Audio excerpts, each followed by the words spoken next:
মাই কত আশা নিয়ে তোর সঙ্গে তোর বাপের বাড়িতে আলিমায় যোগ্য অনুষ্ঠান দেখার জন্য আর আজকে নিয়ে তুই এমন ঘুমান দিলিস কোনো তাড়াই দিচ্ছি নাই যে ভাই উঠ মামাই উঠ এরে পুত্র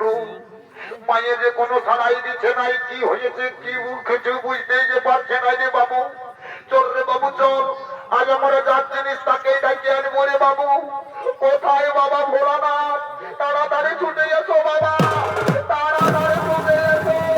বাবা ভোলানাথ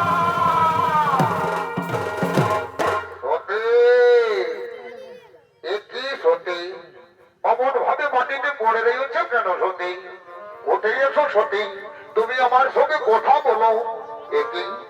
সতী যে আমার সঙ্গে কথা বলছে না তাহলে কি হয়েছে সতী হ্যাঁ আমাকে দেখতে হবে ওরে সতী একই যে সতী তোর সর্বাঙ্গ অমন ভাবে শীতল অনুভব হচ্ছে কেন রে সতী তোর সর্বাঙ্গ এমন ঠান্ডা লাগছে কেন রে সতী ওরে সতী এ তুই কি করে দিবি রে সতী আজ তোকে আমি 1000 বার বাধা দিয়ে বলেছিলাম বিনা আমন্ত্রণে বাবার বাড়িতে যাওয়া উচিত হবে না তুই আমার কথা শুনলে কি এমন অমঙ্গল হতো রে সতী ওরে সতী তুই আমাকে এমন ভাবে ছেড়ে দিতে পারিস না রে সতী তুই ছাড়া আমার এই জগৎ মাঝারে কেউ নাই রে সতী ওরে সতী তুই আমার সঙ্গে কথা বল রে সতী ওরে সতী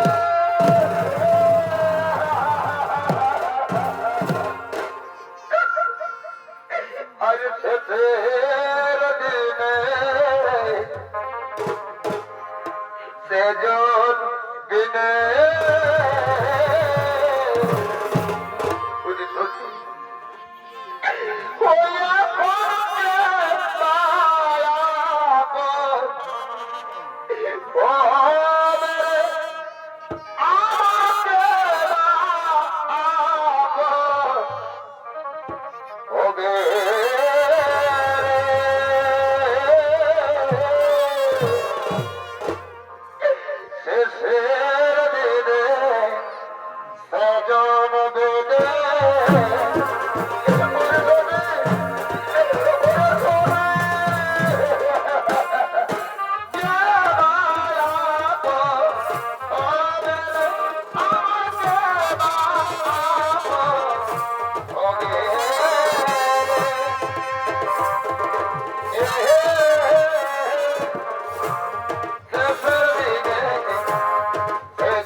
তুই আমার ভাগে আমাকে ছেড়ে যেতে পারিস না রে সত্যি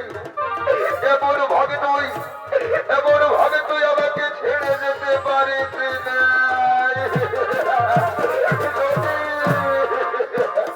আইনি সত্যি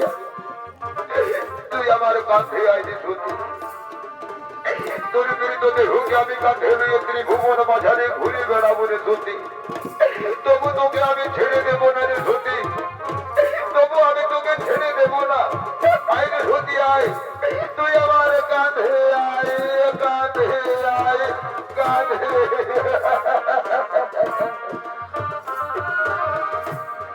দর্শক মন্ডলী এইভাবে মানুষ মারা গেলে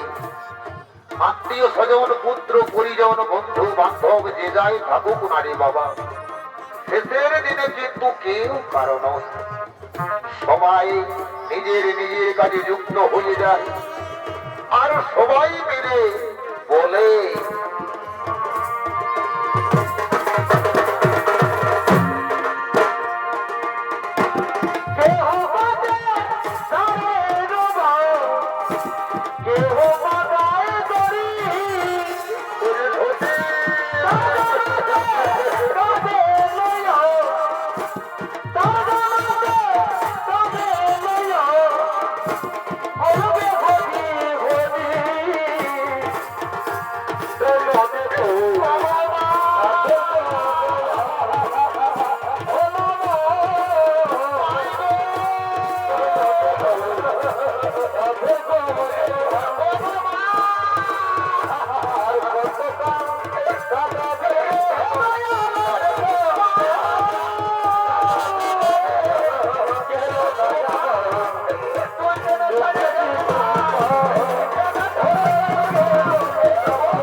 আমি এতক্ষণে তান্ত্র সঞ্জিতকারীদের সৌ সম্প্রদায়ের দ্বিতীয় শনির জন্য নাট্যপালা করলাম। সমাপুর নমস্কার নমস্কার, জয় শিব শম্ভু, জোহার, রাধে রাধে, দণ্ডবোধ।